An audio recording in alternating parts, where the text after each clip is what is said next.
everybody, this is the Vikstrand. The Ninth Gate was released in 1999 to sort of okay reviews. It was a dud at the box office and the reception of the audience was, well, the audience went mild.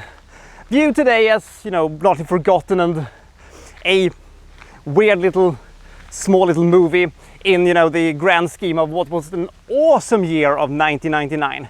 I will respect your right to be absolutely wrong. This movie fucking bangs! And we are going to take a look at why. Because we're taking a look today at the Ninth Gate.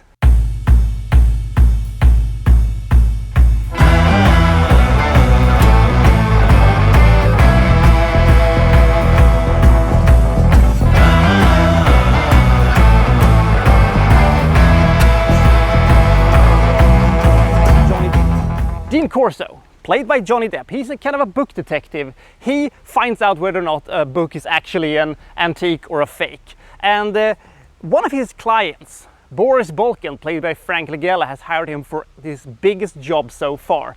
You see, Balkan, he has acquired a book called The Ninth Gate to the Kingdom of Shadows, one of only 3 surviving copies.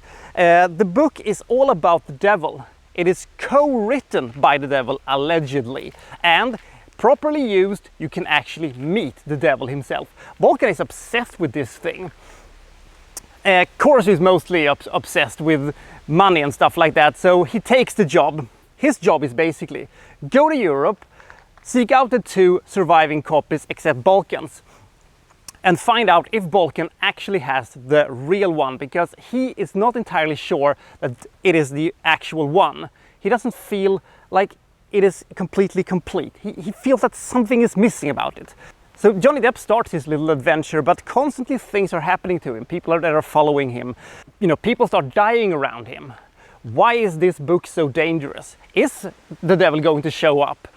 Who is killing all these people? And who is the mysterious woman who keeps, run into him all the time and, vaguely talks about stuff? So this is our movie in a nutshell. Dean Corso travels to Portugal and to France to try to figure out if a book is authentic or not. It may not sound interesting to you, but I find this movie so fascinating. This movie has a different form of suspense than your average movie. It doesn't have, tons of murders and, tons of dead bodies. The occasional murders do happen, but they mostly happen off screen and, Dean Corso stumbling on dead bodies and stuff like that. And it is not filled with bad CGI effects that, will look terrible 22 years after its release. No. It is based more on the scariness of the situations and the uncertainty of where we're going. The fantastic soundtrack of very unsettling music combined with the almost jazz-like music creates a somber and dark tone to this movie, which is unlike most movies I've ever seen. And to top it all off, the atmosphere of this movie, you can almost slice it. This movie is also structured more like an adventure mystery rather than a horror film. Big thumbs up for that one. Because of that, you want the movie to continue, you want the journey to continue, you want to know what's going to happen next. This movie clocks in at almost 2 hours 20 minutes, and yet the movie kind of storms by despite having a rather slow pace to it. But I love the slow pace. It gives us time to think, it gives us time to reflect, it makes the mystery simmers that much more, and it also adds to the weight of the movie because this movie has so much weight to it. And because this movie has a rather unique form of acting to itself, aka everybody is basically sleepwalking through this movie, it works. It shouldn't work, but it does work. And comparing this movie to an M. Night Shyamalan movie, it's not the same thing because stuff is happening all the time and you're always curious what's going to happen. In your regular M. Night Shyamalan movie, you're just going to go, what the fuck is going on, and I'm so bored. Please end now. The exception to this is Frank Langella's Boris Balkan, who sometimes hams it up a little bit too much and breaks the mood of the movie sometimes, and Lena Olin.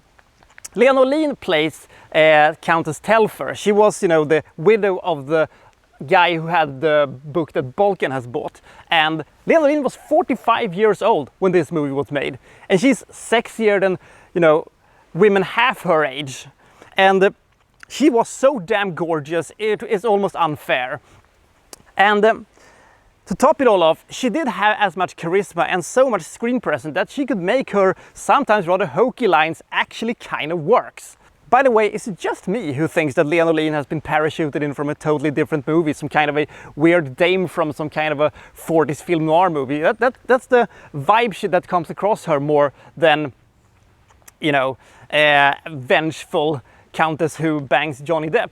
I have said on multiple occasions that I absolutely hate supernatural horror movies, but supernatural thrillers, I'm all in for them.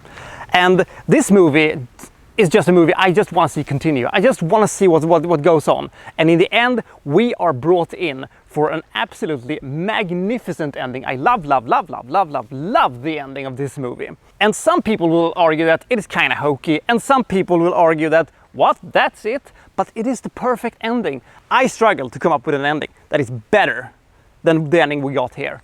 It is just, in my opinion, it adds up perfectly, and it's also preceded by the scariest sex scene I have ever seen.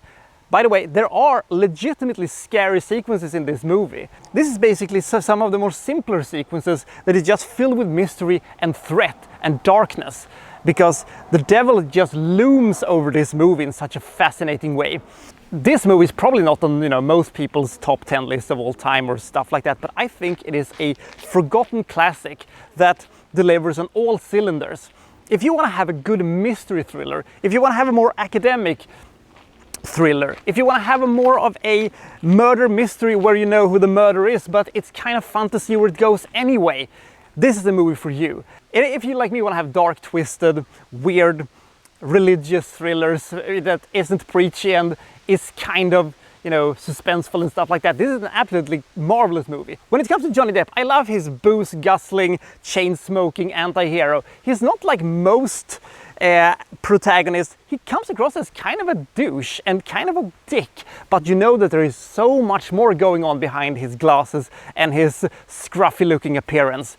Something is hidden here, and it is gorgeous, and I love this movie so much. There are moments, you know, here and there where the movie kind of screeches to a halt, but they're very few apart. And the only problems I have with this movie, it is the occasional weird humor and surreal sequences that kind of doesn't fit in with the rest of the movie.